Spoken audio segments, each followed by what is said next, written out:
সকলকে শুভ দীপাবলির প্রীতি শুভেচ্ছা জানাই এবং কালী পুজোরও শুভেচ্ছা জানাই। সকলের ভালো কাটুক। আমার ছাদে এবং পাশের বাড়িতে দুজন মিলে আমরা কেমন লাইট সাজিয়েছি সেইটা এবারে দেখাবো।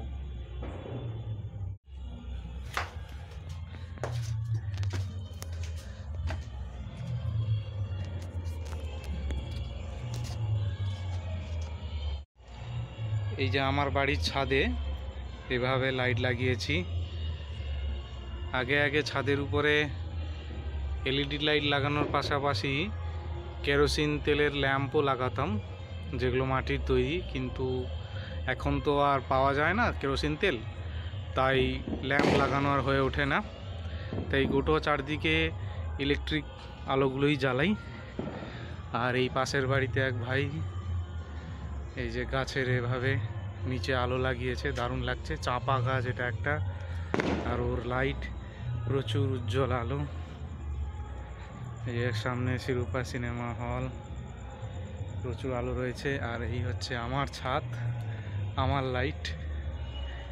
ছাদে অনেক গাছও রয়েছে, গাছগুলোকে ইউটিলাইজও করেছি আমি, গাছে জড়িয়ে রেখেছি, অবশ্যই সবই সাবধানে। এই যে গাছে জড়িয়ে রেখেছি। এদিকে রয়েছে, চতুর্দিকে রয়েছে আলো। আমার বাড়িটা রাস্তার উপরে নয়, রাস্তা থেকে অনেকটাই ভেতরে।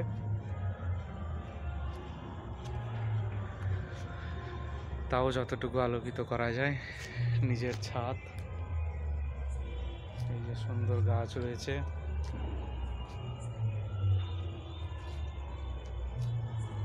কেমন হয়েছে অবশ্যই কমেন্টে জানাবে সবাই। আর অবশ্যই আমার চ্যানেলটাকে লাইক আর সাবস্ক্রাইব করে দেবে। খুবই ছোট চ্যানেল, ইচ্ছে হলে ভিডিও দিই, প্রফেশনালি নয়।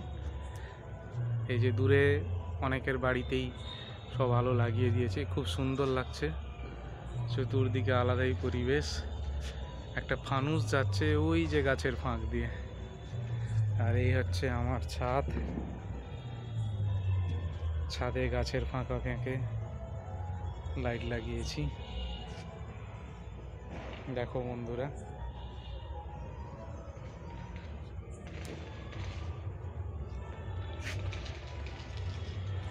এই হচ্ছে লাইটের সিস্টেম আমার।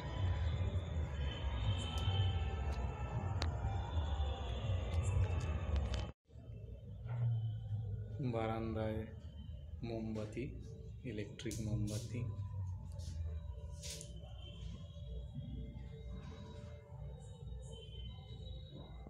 এই হচ্ছে আমাদের বাড়ির একটা সাইড,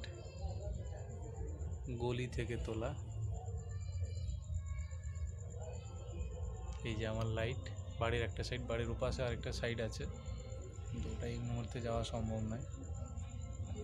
আর বাড়ির পজিশানটা এমন যে একদম সামনে থেকে ছবিও দেওয়া সম্ভব নয়, তাই আপাতত যতটুকু দেখা যাচ্ছে। এই আমাদের ঠাকুর ঘর, এই পঞ্চপ্রদীপটা লাগিয়েছি এবারে। আর উপরে একটা ছোট্ট এলইডি দিয়েছি, রয়েছে ঠাকুর ঘরে, আলোকিত হয়ে আছে ঠাকুর ঘর আমার।